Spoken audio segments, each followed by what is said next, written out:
So what we have is a requirement for realistic reflections. But this game really just takes it to the next level. So one of the things that really characterizes this game is the amazing characters.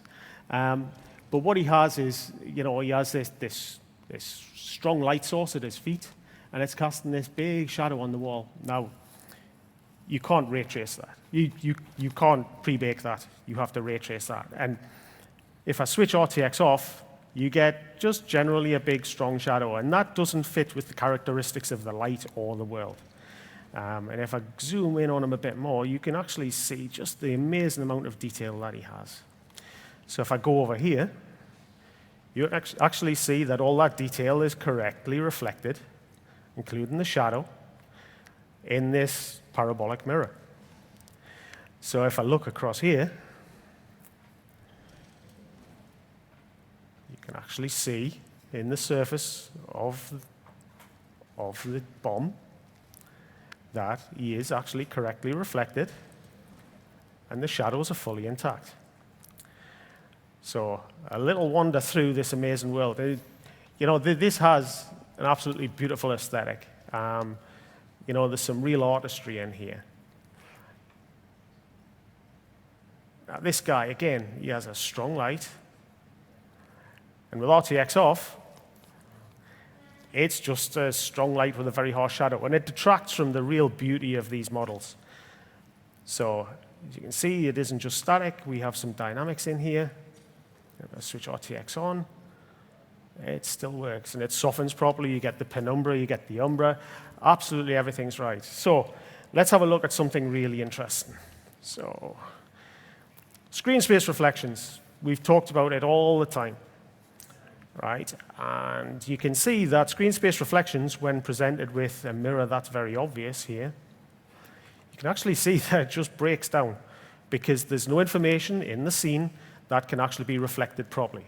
So it's kind of a bit of guesswork when you have a screen space reflection, so as you can see there, right? So if I switch RTX on, we have the Bruce Lee moment.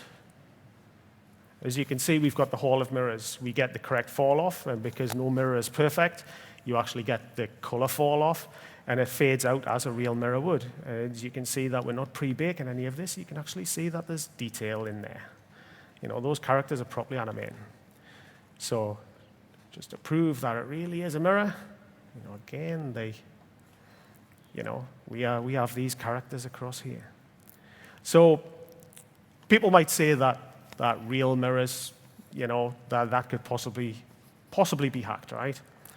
So as I wander around the scene, we've got some curved mirrors here. Okay, and you can see that they're just, they're breaking down, they're not quite right. The graphics are still beautiful, but they're not quite right. Now, if I switch RTX on, what we have here is we have multiple interreflections from two curved mirrors bouncing off each other. And there are more mirrors in the scene. We're not limited to two. We still have the Hall of Mirrors effect going on across here. This is real ray tracing. And these are two convex mirrors. Now, on the other side of a convex mirror, we also have a concave mirror, and that reflects correctly what is going on across this side of the room. So, as you can see, we've got gorgeous shadows going on down here, the proper penumbra, the proper umbra, and even the smallest little details of this little guy down here. I mean, he's just awesome. You can't help but fall in love with these characters. And with that, I'd like to thank you, and I think Mundfish have done an amazing job with this.